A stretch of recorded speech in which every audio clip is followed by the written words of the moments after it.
A camino de la luz. Historia de la civilización a la luz del espiritismo. Francisco Cándido Xavier. Por el Espíritu Emmanuel. Prefacio. Amigos míos, que Dios os conceda paz. Me es muy grata vuestra conferencia sobre nuestros trabajos. Esperemos y supliquemos la bendición de Dios para nuestro esfuerzo. Siguiendo con nuestros estudios, esforcémonos por mostrar la verdadera postura del Evangelio de Cristo, tantas veces incomprendido en el mundo, ante las religiones y filosofías terrestres. Este no es un trabajo histórico. La historia del mundo está recopilada y hecha. Nuestra contribución será la tesis religiosa, explicando la influencia sagrada de la fe y el ascendente espiritual, en el transcurso de todas las civilizaciones terrestres. El libro del hermano Humberto I fue la revelación de la misión colectiva de un país. Nuestro esfuerzo consistirá solamente en notas al margen sobre la tarea de los grandes misioneros del mundo y de los pueblos que ya han desaparecido, esclareciendo la grandeza y misericordia del Divino Maestro. Vamos a esperar los días venideros, cuando intentaremos realizar nuestros humildes planes de trabajo. Que Dios os conceda paz y salud a todos, y a nosotros las posibilidades precisas. Os agradezco mucho la ayuda de cada uno al esfuerzo general. Trabajemos en la gran colmena de la evolución, sin otra meta que no sea la de servir bien a aquel, que, desde las alturas, conoce todas nuestras luchas y lágrimas. Confiemos en él. De su corazón augusto y misericordioso parte la fuente de luz y vida, de armonía y para todos los corazones. Que él os bendiga. Emmanuel, y mensaje recibido el 17 de agosto de 1938, a introducción. Mientras las penosas transiciones del siglo XX se anuncian al tañido siniestro de las armas, las fuerzas espirituales se reúnen para las grandes reconstrucciones del porvenir. Se aproxima el momento en que se realizará el contraste de todos los valores terrestres para el resurgir de las energías creadoras de un mundo nuevo, y es natural que recordemos el ascendente místico de todas las civilizaciones que han surgido y desaparecido, evocando los grandes periodos evolutivos de la humanidad, con sus miserias y esplendores, para confirmar las realidades espirituales por encima de todos los fenómenos transitorios de la materia. Ese trabajo de síntesis será el de la fe, reclamando su posición ante la ciencia de los hombres y ante las diferentes religiones, como brújula de la verdadera sabiduría. Ante nuestros ojos espirituales pasan los fantasmas de las civilizaciones muertas, como si estuviésemos delante de una pantalla de proyección maravillosa. Las almas cambian de envoltorio carnal, en el transcurso incesante de los siglos. Construyen el edificio milenario de la evolución humana con sus lágrimas y sufrimientos, y hasta nuestros oídos llegan los ecos doloridos de sus aflicciones. Pasan las primeras organizaciones del hombre y pasan sus grandes ciudades, transformadas en silenciosos osarios. El tiempo, como patrimonio divino del espíritu, renueva las inquietudes y angustias de cada siglo, en el sentido de aclarar el camino de las experiencias humanas. Pasan las razas y las generaciones, las lenguas y los pueblos, los países y las fronteras, las ciencias y las religiones.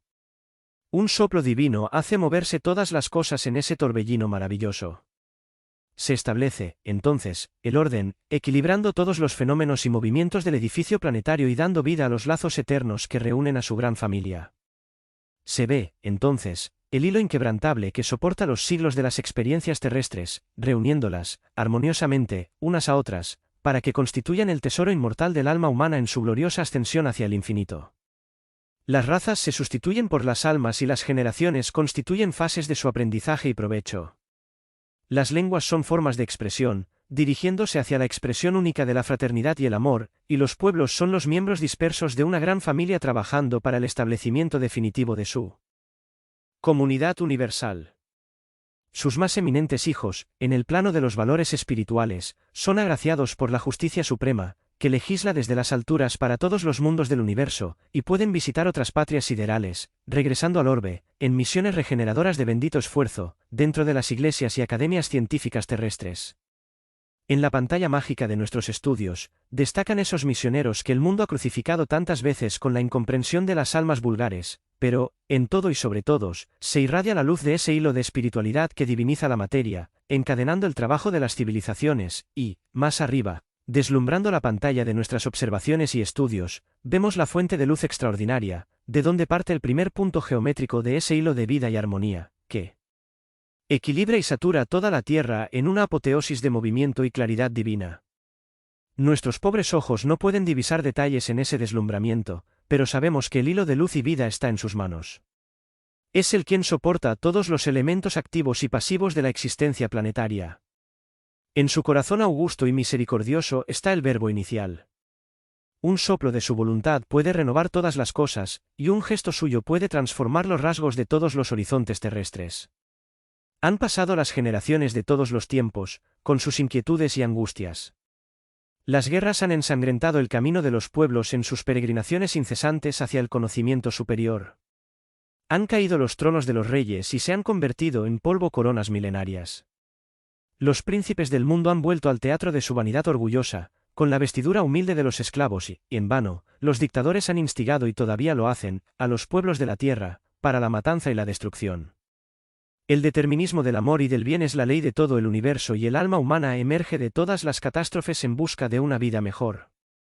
Solo Jesús no pasó, en el camino doloroso de las razas, señalando la desaparición de todas las fronteras para el abrazo amoroso universal.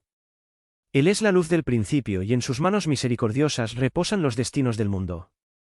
Su corazón magnánimo es la fuente de vida para toda la humanidad terrestre. Su mensaje de amor, en el Evangelio, es la eterna palabra de resurrección y justicia, de fraternidad y misericordia. Todas las cosas humanas pasarán y cambiarán. Sin embargo, Él es la luz de todas las vidas terrestres, inaccesible al tiempo y a la destrucción. Mientras hablamos de la misión del siglo XX, contemplando a los dictadores de la actualidad, que se erigen en verdugos de las multitudes, debemos volver nuestros ojos suplicantes a la infinita misericordia del Señor, implorándole paz y amor para todos los corazones. Y la génesis planetaria, la comunidad de los espíritus puros, dicen las tradiciones del mundo espiritual que en la dirección de todos los fenómenos de nuestro sistema, existe una comunidad de espíritus puros y elegidos por el Señor Supremo del Universo, en cuyas manos se mantienen las riendas que dirigen la vida de todas las colectividades planetarias. Esa comunidad de seres angélicos y perfectos, de la que Jesús es uno de sus miembros divinos, por lo que nos permitieron saber, ya se reunió, en las proximidades de la Tierra, para la solución de problemas decisivos de la organización y dirección de nuestro planeta, en 2 ocasiones en el curso de los milenios conocidos. La primera, se realizó cuando el orbe terrestre se desprendía de la nebulosa solar, para que se lanzasen, en el tiempo y el espacio, las señales de nuestro sistema cosmogónico y los precedentes de la vida en la materia en ignición del planeta, y la segunda, cuando se decidió la venida del Señor a la Tierra, trayendo a la familia humana la lección inmortal de su Evangelio de amor y redención. La ciencia de todos los tiempos no es nuestro propósito proporcionar a los estudiosos una nueva teoría de la formación del mundo. La ciencia, en todos los siglos, está llena de apóstoles y misioneros.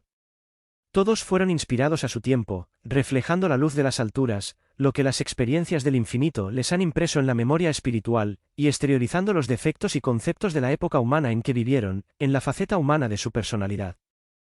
En su condición de trabajadores del progreso universal, han sido portadores de revelaciones escalonadas, en el dominio de los conocimientos superiores de la humanidad. Inspirados por Dios en los penosos esfuerzos de la verdadera civilización, sus ideas y trabajos merecen el respeto de todas las generaciones de la Tierra, aunque las nuevas teorías evolutivas del plano cultural de las sociedades mundanas hayan sido obligadas a prescribir sus antiguas proposiciones y fórmulas. Acordándonos, sin embargo, más detenidamente, de cuantos supieron recibir la intuición de la realidad en las investigaciones del infinito, vamos a recordar el globo terráqueo en sus primeros días. Los primeros tiempos del orbe terrestre, ¿qué fuerza sobrehumana puede mantener el equilibrio de la nebulosa terrestre, destacada del núcleo central del sistema, confiriéndole un conjunto de leyes matemáticas, dentro de las que se iban a manifestar todos los fenómenos inteligentes y armónicos de su vida por milenios y milenios? Distando del Sol cerca de 149.600.000 kilómetros y desplazándose en el espacio con una velocidad diaria de 2.500.000, alrededor del gran astro del día, imaginemos su composición en los primeros tiempos de existencia, como planeta. En el laboratorio de materias ígneas, el conflicto de las fuerzas telúricas y de las energías físico-químicas opera las grandiosas construcciones del teatro de la vida, en el inmenso crisol donde la temperatura se eleva, en ocasiones, a 2000 grados, como si la materia, colocada en un horno incandescente, estuviese siendo sometida a los más diversos ensayos, para examinar su calidad y las posibilidades en la edificación de la nueva escuela de los seres. Las descargas eléctricas, en proporciones jamás vistas por la humanidad, despiertan extrañas conmociones en el gran organismo planetario, cuya formación se procesa en los talleres del infinito. La creación de la Luna en ese proceso de valores cósmicos en el que trabajan los operarios de la espiritualidad bajo la orientación misericordiosa de Cristo, se delibera la formación del satélite terrestre. El programa de trabajos a realizarse en el mundo requería la ayuda de la Luna, en sus más íntimos detalles. Ella sería el ancla del equilibrio terrestre en los movimientos de traslación que el planeta efectuaría alrededor de la sede del sistema, el manantial de fuerzas ordenadoras de la estabilidad planetaria, y sobre todo, el mundo naciente necesitaría de su luz polarizada, cuyo suave magnetismo actuaría decisivamente en el drama infinito de la creación y reproducción de todas las especies, en los diversos reinos de la naturaleza. La solidificación de la materia en el gran taller surge, entonces, la diferenciación de la materia ponderable, dando origen al hidrógeno. La atmósfera es un amplio almacén de energías eléctricas y de vapores que trabaja las sustancias torturadas en el orbe terrestre. El frío de los espacios actúa, sin embargo, sobre ese laboratorio de energías incandescentes y la condensación de los metales se realiza con la formación de la costra solidificada. Es el primer descanso de las tumultuosas conmociones geológicas del globo. Se forman los primitivos océanos, donde el agua tibia sufre una presión difícil de describir. La atmósfera está cargada de vapores acuosos y las grandes tempestades barren, en todas direcciones, la superficie del planeta, pero sobre la Tierra el caos permanece dominado como por encanto. Los paisajes se aclaran, fijando la luz solar que se proyecta en ese nuevo teatro de evolución y vida. Las manos de Jesús habían descansado, después del largo periodo de confusión de los elementos físicos de la organización planetaria. El divino escultor sí, él había vencido todos los pavores de las energías desencadenadas, con sus legiones de trabajadores divinos, lanzó la herramienta de su misericordia sobre el bloque de materia informe, que la sabiduría del Padre había desplazado del Sol para sus manos augustas y compasivas. Labró la escultura geológica del orbe terrestre, tallando la escuela bendita y grandiosa, en la que su corazón habría de expandirse en amor, claridad y justicia. Con sus ejércitos de trabajadores dedicados, impuso los reglamentos de los fenómenos físicos de la Tierra, organizando el equilibrio futuro en la base de los cuerpos simples de materia, cuya unidad sustancial han podido identificar los espectroscopios terrestres por todas las partes en el universo galáctico.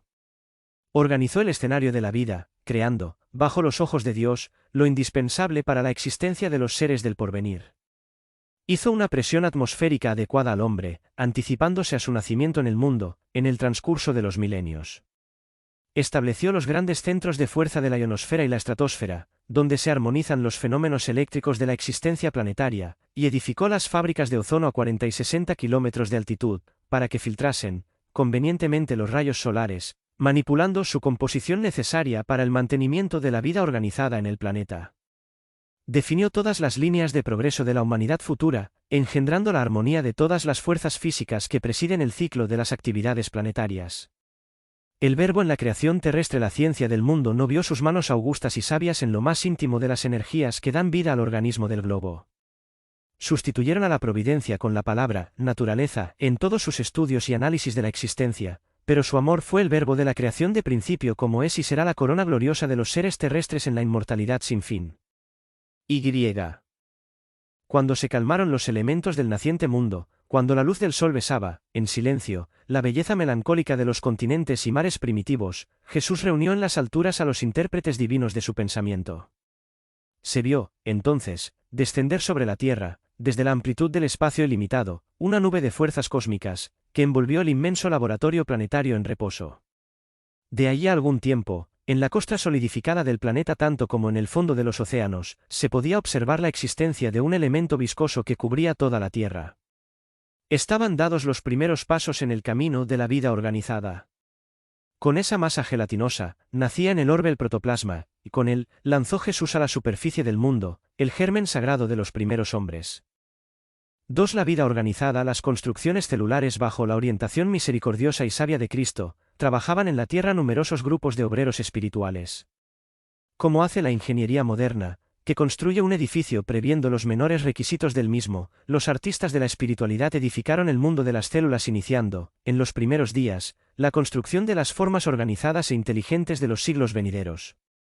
El ideal de la belleza fue su preocupación en los primeros momentos, en lo que se refería a las construcciones celulares de los orígenes. Por eso, en todos los tiempos, la belleza, junto al orden, constituye uno de los rasgos indelebles de toda la creación. Las formas de todos los reinos de la naturaleza terrestre fueron estudiadas y previstas. Los fluidos de la vida fueron manipulados de manera que se adaptasen a las condiciones físicas del planeta, exhibiendo las construcciones celulares según las posibilidades del ambiente terrestre, y todo obedeciendo a un plan establecido por la misericordiosa sabiduría de Cristo, considerando las leyes del principio y del desarrollo general.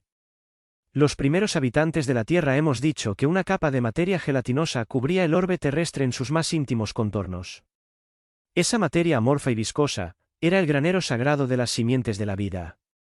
El protoplasma fue el embrión de todas las especies del globo terrestre, y, si esa materia, sin forma definida, cubría la costra solidificada del planeta, en breve la condensación de la masa daría paso al núcleo, iniciándose las primeras manifestaciones de los seres vivos. Los primeros habitantes de la Tierra, en el plano material, son las células albuminoides, las amebas y todas las organizaciones unicelulares, aisladas y libres, que se multiplican prodigiosamente en la temperatura tibia de los océanos.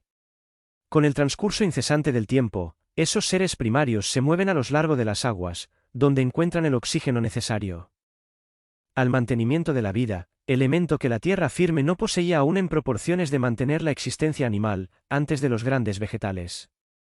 Esos seres rudimentarios solamente revelan un sentido, el del tacto, que dio origen a todos los demás, en función del perfeccionamiento de los organismos superiores. La paciente elaboración de las formas pasado mucho tiempo, las amebas primitivas se asocian para la vida celular en común, formándose las colonias de infusorios, de pólipos, obedeciendo a los planes de construcción definitiva del porvenir, emanados del mundo espiritual donde todo el progreso de la Tierra tiene su origen. Los reinos vegetal y animal parecen confundidos en las profundidades oceánicas. No existen formas definidas ni expresión individual en esas sociedades de infusorios. Pero, de esos conjuntos simples, se forman bocetos de vida que ya presentan caracteres y rudimentos de los organismos superiores. Fueron necesarios millares de años a los trabajadores de Jesús, en los servicios de paciente elaboración de las formas. Al principio, coordinan los elementos de nutrición y conservación de la existencia. Se conquistan el corazón y los bronquios, después de ellos, se forman los precedentes celulares del sistema nervioso y de los órganos de la procreación, que se perfeccionan, definiendo los seres. Las formas intermediarias de la naturaleza. La atmósfera está todavía saturada de humedad y vapores, y la tierra sólida está cubierta de lodo y pantanos inimaginables. Las últimas convulsiones interiores del planeta localizan el calor central del mismo, restringiendo la zona de las influencias telúricas necesarias para el mantenimiento de la vida animal. Esos fenómenos geológicos establecen los contornos geográficos del globo, delineando los continentes y fijando la posición de los océanos, surgiendo así las grandes extensiones de tierra firme, aptas para recibir las simientes prolíficas de la vida. Los primeros crustáceos terrestres son una prolongación de los marinos. Siguiendo su rastro, aparecen los batracios, que cambian las aguas por las regiones lodosas y firmes. En esa fase evolutiva del planeta, todo el globo se reviste de vegetación lujuriosa, prodigiosa, de cuyos bosques opulentos y desmesurados son petrificados vestigios las modernas minas de carbón. A esa altura, los artistas de la creación inauguran nuevos periodos evolutivos, en el plano de las formas. La naturaleza se convierte en un gran taller de ensayos monstruosos. Después de los reptiles, surgen los animales horribles de las eras primitivas.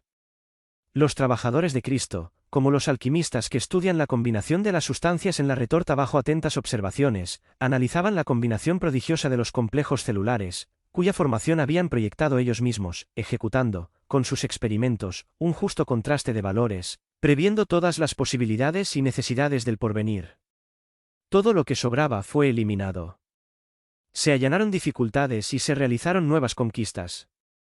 La máquina celular fue perfeccionada, hasta el límite de lo posible, en función de las leyes físicas del globo. Los tipos adecuados a la Tierra fueron consumados en todos los reinos de la naturaleza, eliminándose los resultados teratológicos y extraños del laboratorio en sus continuos experimentos. La prueba de la intervención de las fuerzas espirituales, en ese amplio campo de operaciones, es que, mientras el escorpión, gemelo de los crustáceos marinos, conserva hasta hoy, de modo general, la forma primitiva, los animales monstruosos de las épocas remotas, que fueron posteriores, desaparecieron para siempre de la fauna terrestre, guardando los museos del mundo los interesantes recuerdos de sus formas atormentadas. Los antepasados del hombre. El reino animal experimenta las más extrañas transiciones en el periodo terciario, bajo las influencias del medio y en función de los imperativos de la ley de selección. Pero, nuestro raciocinio ansioso busca los legítimos antepasados de las criaturas humanas en el inmenso escenario de la evolución anímica. ¿Dónde está Adán con su pérdida del paraíso? En vano buscan nuestros ojos esas figuras legendarias, para localizarlas en el espacio y el tiempo.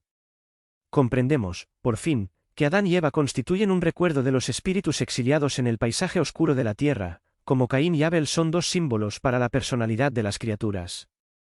Sin embargo, al examinar el tema en su prisma real, vamos a encontrar los primeros antepasados del hombre sufriendo los procesos de perfeccionamiento de la naturaleza. En el período terciario, bajo la orientación de las esferas espirituales se observan algunas razas de antropoides, en el Plioceno inferior. Esos antropoides, antepasados del hombre terrestre, y los ascendentes de los simios que todavía existen en el mundo, tuvieron su evolución en puntos convergentes, y de ahí resultan los parentescos biológicos entre el organismo del hombre moderno y el chimpancé de la actualidad. Tomando de referencia a los eminentes naturalistas de los últimos tiempos, que han examinado meticulosamente los trascendentes asuntos del evolucionismo, estamos obligados a aclarar que no existió realmente una caída del árbol al principio de la evolución humana. Las fuerzas espirituales que dirigen los fenómenos terrestres, bajo la orientación de Cristo, han establecido, en la época de gran maleabilidad de los elementos materiales, un linaje definitivo para todas las especies, dentro de las cuales se encontraría el principio espiritual, el proceso de su purificación, en camino hacia la racionalidad. Los peces, los reptiles y los mamíferos han tenido sus linajes fijos de desarrollo y el hombre no iba a escapar a esa norma general. La gran transición. Los antropoides de las cavernas se dispersaron en grupos, por la superficie del globo, en el lento transcurrir de los siglos, sufriendo las influencias del medio y formando los precedentes de las razas futuras en sus tipos diversificados. La realidad, sin embargo, es que las entidades espirituales han ayudado al hombre del sílex, imprimiendo en él nuevos rasgos biológicos. Grandes experimentos extraordinarios fueron realizados por los mensajeros de lo invisible. Las recientes investigaciones científicas sobre el hombre de Neandertal, reconociendo en él una clase de hombre animalizado, y otros descubrimientos interesantes de la paleontología, en cuanto al hombre fósil, son un testimonio de los experimentos biológicos que realizaron los delegados de Jesús, hasta fijar en el primate los caracteres aproximados del hombre futuro. Los siglos corrieron su velo de experiencias penosas sobre la frente de esas criaturas peludas de brazos largos, hasta que un día las huestes de lo invisible operaron una transición definitiva en el cuerpo periespiritual preexistente de los hombres primitivos, en las regiones siderales y en algunos intervalos de sus reencarnaciones. Surgen los primeros salvajes de complexión mejorada, tendiendo a la elegancia de los tiempos futuros. Una transformación visceral se realizó en la estructura de los antepasados de las razas humanas. ¿Cómo podría realizarse semejante transición?, preguntarán vuestros científicos. De manera muy natural, también los padres corrigen a los niños los defectos de la infancia, preparándoles para la vida, sin que, en su edad adulta, se acuerden de eso. Las razas adámicas. El sistema de Capella en los mapas del zodiaco, que los astrónomos terrestres utilizan en sus estudios, se observa dibujada una gran estrella en la constelación de Cochero, que recibió, en la Tierra, el nombre de Cabra o Capella. Magnífico sol entre los astros que son nuestros vecinos más próximos. Ella, en su trayectoria por el infinito, se hace acompañar de su familia de mundos, cantando las glorias divinas de lo infinito. Su luz invierte casi 42 años para llegar a la Tierra, considerando por tanto que existe una regular distancia entre Capella y nuestro planeta, ya que la luz recorre el espacio a una velocidad aproximada de 300.000 km por segundo. Casi todos los mundos dependientes de ella, ya se purificaron física y moralmente, en relación a las condiciones de atraso moral de la Tierra, donde el hombre se alimenta con las vísceras de sus hermanos inferiores, y como en las épocas prehistóricas, marchan unos contra otros a los sones de himnos guerreros, desconociendo los más elementales principios de fraternidad y trabajando poco por la extinción de su egoísmo, vanidad e infeliz orgullo. Un mundo en transición hace muchos milenios, uno de los planetas de Capella, que tiene mucha afinidad con la Tierra, alcanzó la culminación de uno de sus extraordinarios ciclos evolutivos. Las luchas finales de un prolongado perfeccionamiento estaban delineadas, como sucede con vosotros ahora, en relación a las transiciones esperadas en el siglo XX, en este crepúsculo de civilización. Existían allí algunos millones de espíritus rebeldes, en camino hacia la evolución general, dificultando la consolidación de las penosas conquistas de aquellos pueblos llenos de piedad y virtudes, pero una acción de saneamiento general les aliviaría de aquella humanidad, que merecía la concordia perpetua, para la edificación de sus trabajos elevados.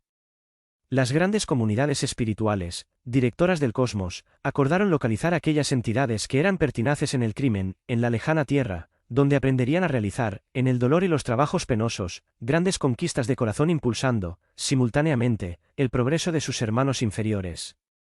Espíritus exiliados en la tierra así, de esta forma, Jesús recibió, a la luz de su reino de amor y de justicia, aquella turba de seres sufridores e infelices.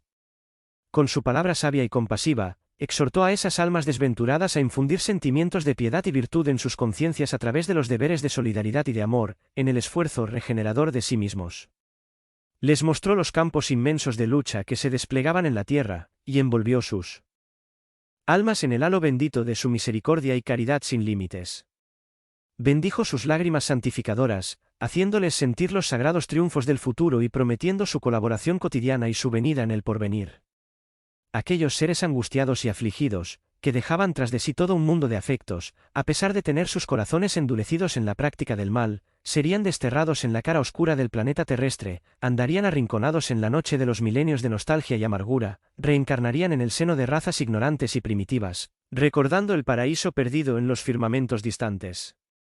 Durante muchos siglos no verían la suave luz de Capella, pero trabajarían en la tierra acariciados y confortados por la inmensa misericordia de Jesús.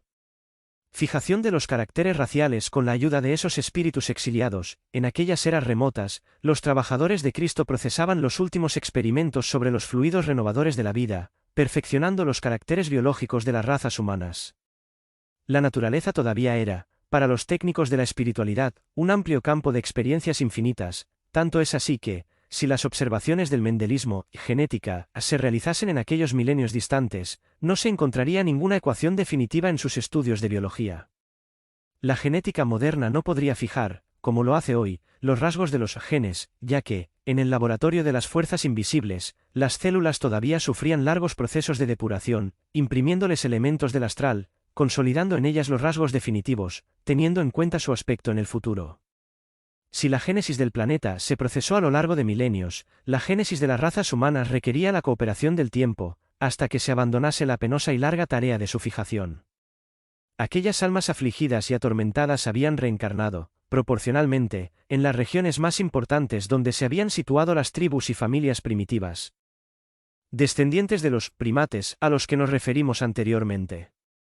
Con su reencarnación en la Tierra, se establecían factores definitivos en la historia etnológica de los seres. Se produjo un gran acontecimiento en el planeta. Con esas entidades, nacieron en el orbe los ascendientes de las razas blancas. En su mayor parte, se establecieron en Asia, de donde atravesaron el istmo de Suez para ir a África, en la región de Egipto, encaminándose igualmente hacia la lejana Atlántida, de la que varias zonas de América guardan sus vestigios. A pesar de las lecciones recibidas de la palabra sabia y mansa de Cristo, los hombres blancos habían olvidado sus sagrados compromisos. Un gran porcentaje de aquellos espíritus rebeldes, con muchas excepciones, solo pudieron volver al país de la luz y la verdad después de muchos siglos de sufrimientos expiatorios. Otros, sin embargo, infelices y retrógrados, permanecen todavía en la tierra, en la actualidad, como excepción a la regla, en virtud de su elevado pasivo de deudas clamorosas. 4 grandes pueblos, las razas adámicas, guardaban un leve recuerdo de su situación anterior, tejiendo el himno sagrado de las reminiscencias. Las tradiciones del paraíso perdido pasaron de generación en generación, hasta que quedaron archivadas en las páginas de la Biblia. Aquellos seres decaídos y degradados, como en sus vidas pasadas en el mundo distante de Capella, con el correr de los años se reunieron en 4 grandes grupos que se asentaron después en los pueblos más antiguos, obedeciendo a las afinidades sentimentales y lingüísticas que les asociaban en la constelación de Cochero. Unidos, nuevamente, en la estela del tiempo, formaron así el grupo de los arios, la civilización egipcia, el pueblo de Israel y las castas de la India. De los arios desciende la mayor parte de los pueblos blancos de la familia indoeuropea. En esa descendencia, por tanto, es necesario incluir a los latinos, los celtas y los griegos, además de a los germanos y a los eslavos. Las 4 grandes masas de desterrados formaron los precedentes de toda la organización de las civilizaciones futuras, introduciendo grandes beneficios en el seno de las razas amarilla y negra, que ya existían. Es muy interesante el estudio de sus movimientos en el transcurso de la historia. A través del citado análisis, es posible examinar los defectos y virtudes que trajeron de su paraíso lejano, en forma de antagonismos o idiosincrasias de cada cual. Las promesas de Cristo habiendo escuchado la palabra del Divino Maestro antes de establecerse en el mundo, las razas adámicas, en sus grupos aislados, guardaron el recuerdo de las promesas de Cristo, que, a su vez, las fortaleció en el seno de las masas, enviándoles periódicamente sus misioneros y mensajeros. Por eso las epopeyas del Evangelio habían sido previstas y cantadas algunos milenios antes de la venida del sublime emisario. Los enviados del infinito hablaron, en la China milenaria, de la celeste figura del Salvador, muchos siglos antes de su venida. Los iniciados de Egipto le esperaban a través de sus profecías. En Persia, idealizaron su trayectoria, viendo sus pasos con antelación en el camino del porvenir. En la India védica, era conocida casi toda la historia evangélica, que el sol de los milenios futuros iluminaría en la región de Palestina, y el pueblo de Israel, durante muchos siglos, cantó sus glorias divinas, en la exaltación del amor y de la resignación, de la piedad y el martirio, a través de la palabra de sus profetas más eminentes. Una secreta intuición iluminaba el espíritu adivinatorio de las masas populares. Todos los pueblos le esperaban en su seno acogedor, todos le querían, situando en sus caminos su expresión sublime y divinizada. Pero, a pesar de surgir un día en el mundo, como alegría de todos los tristes y providencia de todos los infortunados, a la sombra del trono de Jesse, padre del rey David, el Hijo de Dios en todas las circunstancias sería el verbo de luz y de amor del principio, cuya genealogía se confunde en el polvo de los soles que transitan por el infinito. Entre las consideraciones de arriba y las del capítulo precedente, debemos tener en cuenta el periodo de muchos siglos. Además, en lo que se refiere a la historia de las razas adámicas, será justo meditar atentamente en el problema de la fijación de los caracteres raciales. En mi humilde opinión, intenté mostrar los grandes experimentos que los técnicos de lo invisible llevaron a efecto, sobre los complejos celulares, incluso la imposibilidad de cualquier reflexión genética en esa época de la evolución planetaria. Los trabajadores de Jesús requirieron una gran suma de tiempo, en el sentido de fijar el tipo humano. Así pues, refiriéndonos al destierro de los emigrantes de Capella, debemos aclarar que, en esa ocasión, ya el primate hominis se encontraba agrupado en tribus numerosas. Después de grandes experimentos, las migraciones del Pemir, Asia Central, se esparcieron por el orbe, obedeciendo a rutas sagradas, proyectadas en las alturas.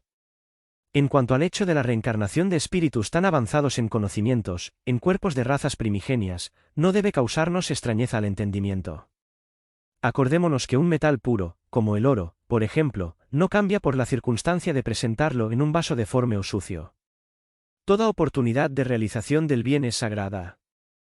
Además, ¿qué hacer con el trabajador descuidado que rompe siempre todos los instrumentos perfectos que le son confiados?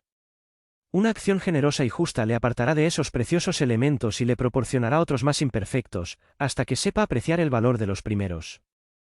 Siempre, la máquina debe estar de acuerdo con la disposición del técnico, para que el deber cumplido le abra el derecho a nuevos caminos. 4. La civilización egipcia. Los egipcios, entre los espíritus exiliados en la tierra, los que constituyeron la civilización egipcia fueron los que más se destacaron en la práctica del bien y el culto a la verdad. Además, es necesario resaltar que ellos eran los que menos débitos tenían ante el tribunal de la justicia divina. En función de sus elevados patrimonios morales, habían guardado en su interior un recuerdo más vivo de las experiencias de su distante patria. Les animaba un único deseo, que era trabajar firmemente para regresar un día a sus hogares resplandecientes. Una nostalgia tremenda del cielo fue la base de todas sus organizaciones religiosas. En ninguna civilización de la tierra se desarrolló tanto el culto a la muerte. En todos los corazones habitaba la ansiedad de volver al planeta distante, al que se sentían unidos por los más santos afectos. Por ese motivo es por lo que, representando una de las más bellas y adelantadas civilizaciones de todos los tiempos, su rastro desapareció para siempre del plano tangible del planeta. Después de perpetuar en las pirámides sus avanzados conocimientos, todos los espíritus de aquella zona de África regresaron a la patria sideral. La ciencia secreta. Por las circunstancias mencionadas, los egipcios traían consigo una ciencia que no iba pareja a la evolución de la época. Aquellos grandes maestros de la antigüedad fueron obligados a guardar el acervo de sus tradiciones y recuerdos en el interior de los templos, mediante los más terribles compromisos de los iniciados en sus misterios. Los conocimientos profundos permanecieron circunscritos al círculo de los más elevados sacerdotes de la época, observando el máximo cuidado en el problema de la iniciación. La misma Grecia, que buscó allí el alma de sus conceptos llenos de poesía y belleza, a través de la iniciativa de sus más eminentes hijos, en el lejano pasado, no recibió toda la verdad de las ciencias misteriosas. Tanto es así, que las iniciaciones en Egipto comportaban terribles experiencias para el candidato a la ciencia de la vida y la muerte, hechos esos que, entre los griegos, eran motivo de inolvidables fiestas. Los sabios egipcios conocían perfectamente lo poco oportuno de las grandes revelaciones espirituales en aquella fase del progreso terrestre. Llegando de un mundo de cuyas luchas, en el camino de la perfección, habían guardado los más vivos recuerdos, los sacerdotes más eminentes conocían el camino que la humanidad terrestre tendría que realizar. Ahí residen los misterios iniciáticos y la importancia esencial que les era atribuida en el ambiente de los sabios de aquel tiempo. El politeísmo simbólico en los círculos esotéricos, donde primaba la palabra esclarecida de los grandes maestros de entonces, se sabía de la existencia del Dios único y absoluto, Padre de todas las criaturas y providencia de todos los seres, pero los sacerdotes conocían, igualmente, la función de los espíritus técnicos de Jesús, en la ejecución de todas las leyes físicas y sociales de la existencia planetaria, en función de sus experiencias anteriores. De ese ambiente reservado a las enseñanzas ocultas partió la idea politeísta de los numerosos dioses, que serían los señores de la tierra y del cielo, del hombre y de la naturaleza. Las masas requerían ese politeísmo simbólico, en las grandes festividades externas de la religión. Ya los sacerdotes de la época conocían la debilidad de las almas jóvenes de todos los tiempos, satisfaciéndoles con la parte esotérica de sus enseñanzas sublimes. De esa idea de honrar a las fuerzas invisibles que controlan los fenómenos naturales, clasificándolas para el espíritu de las masas, en la categoría de los dioses, es donde nació la mitología griega, bajo el perfume de los árboles y al son de las flautas de los pastores, en contacto permanente con la naturaleza. El culto a la muerte y la metempsicosis, uno de los rasgos esenciales de ese gran pueblo, fue la preocupación insistente y constante de la muerte. Su vida era solo un esfuerzo para bien morir. Sus papiros y frescos están repletos de los consoladores misterios del más allá. Es natural. El gran pueblo de los faraones guardaba el recuerdo de su doloroso exilio en la cara oscura del mundo terrestre.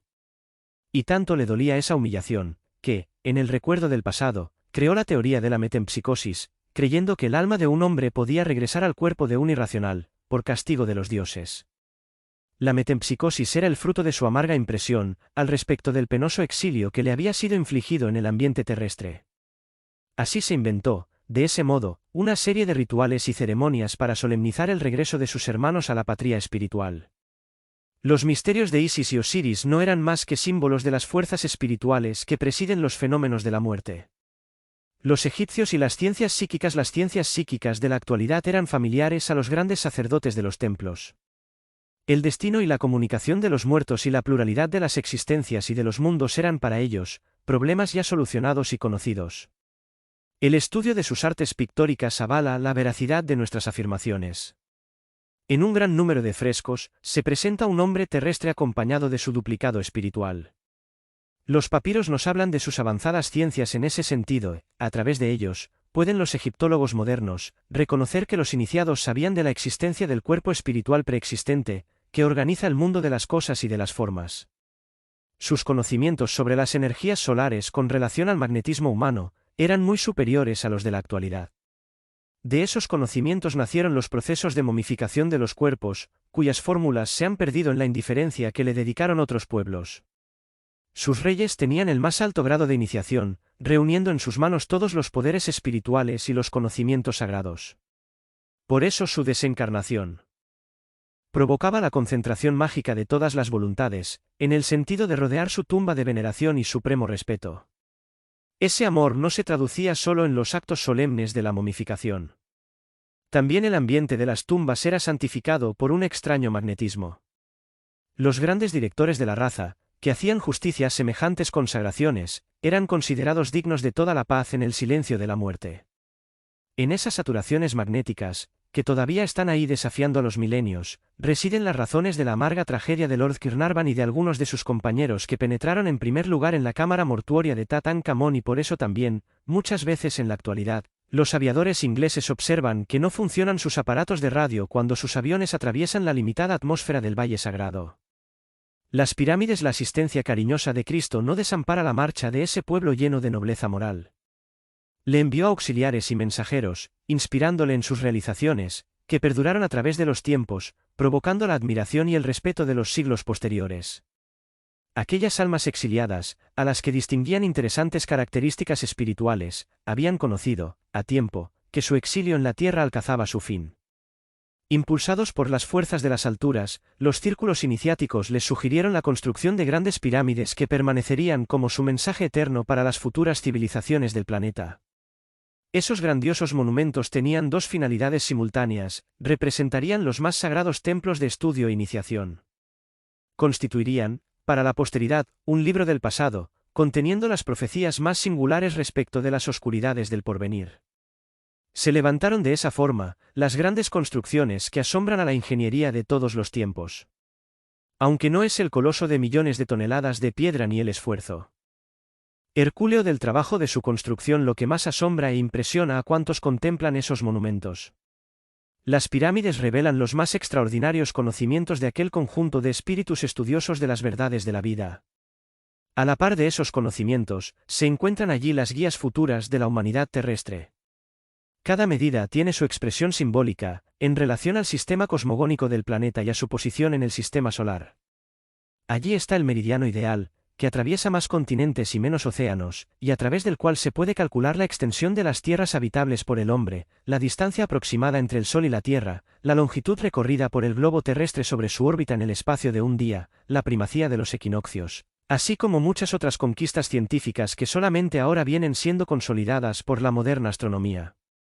Redención. Después de esa construcción extraordinaria, los grandes iniciados de Egipto vuelven al plano espiritual, en el transcurso de los siglos.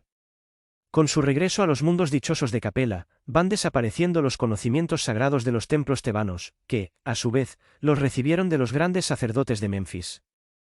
A los misterios de Isis y Osiris, les siguen los de Ilusis, naturalmente transformados en las iniciaciones de la Grecia antigua. Pasados algunos centenares de siglos, se habían reunido, de nuevo, en los planos espirituales, los antiguos exiliados, con la sagrada bendición de Cristo, su patrono y Salvador.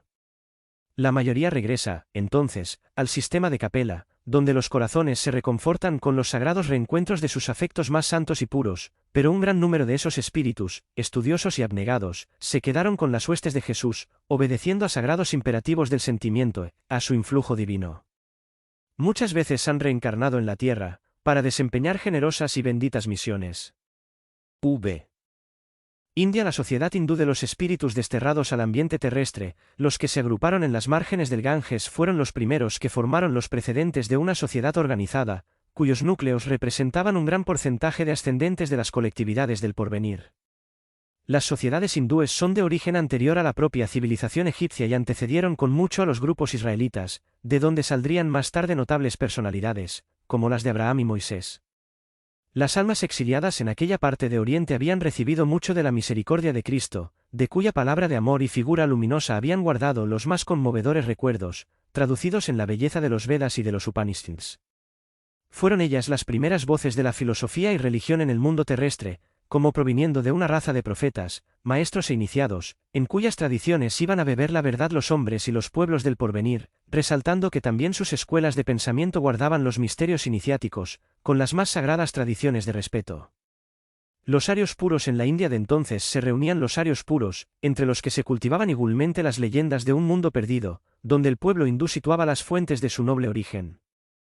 Algunos creían que se trataba del antiguo continente de Lemurie, arrasado en parte por las aguas de los océanos Pacífico e Índico, y de cuyas tierras todavía existen remanentes, como puede ser Australia.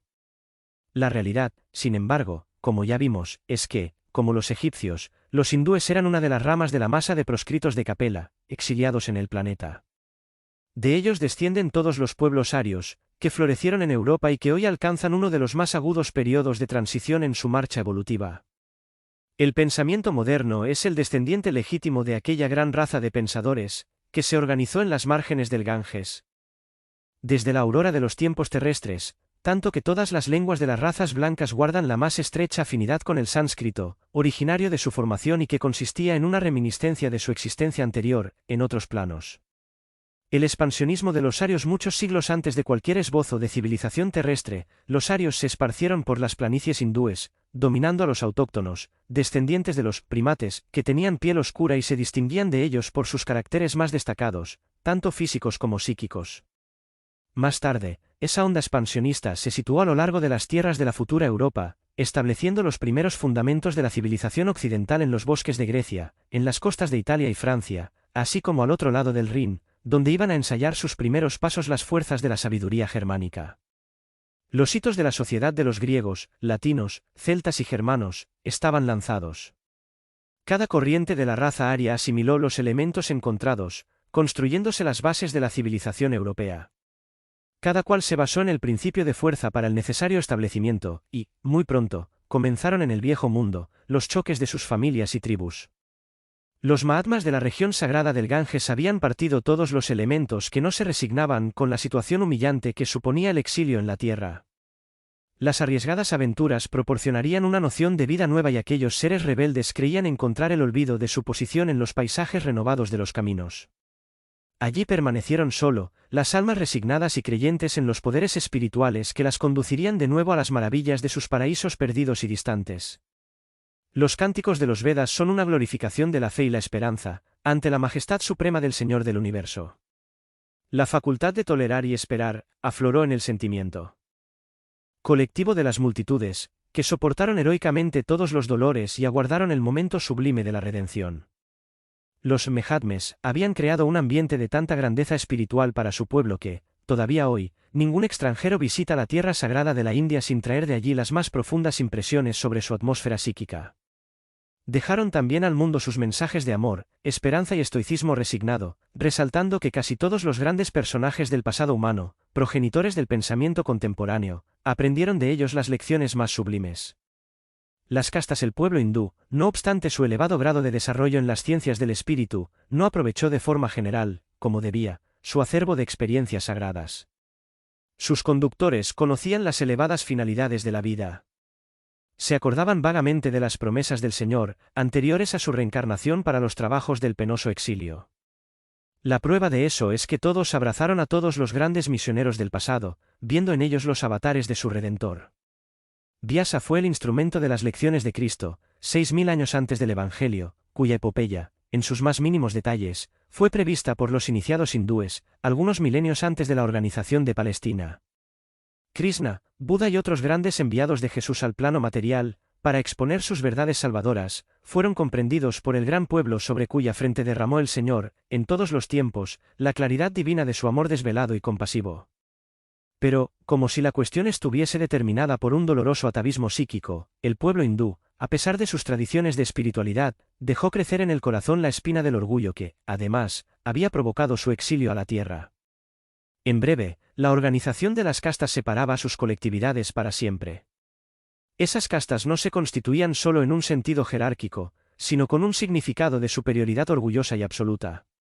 Las fuertes raíces de una vanidad poderosa dividen a los espíritus en el campo social y religioso.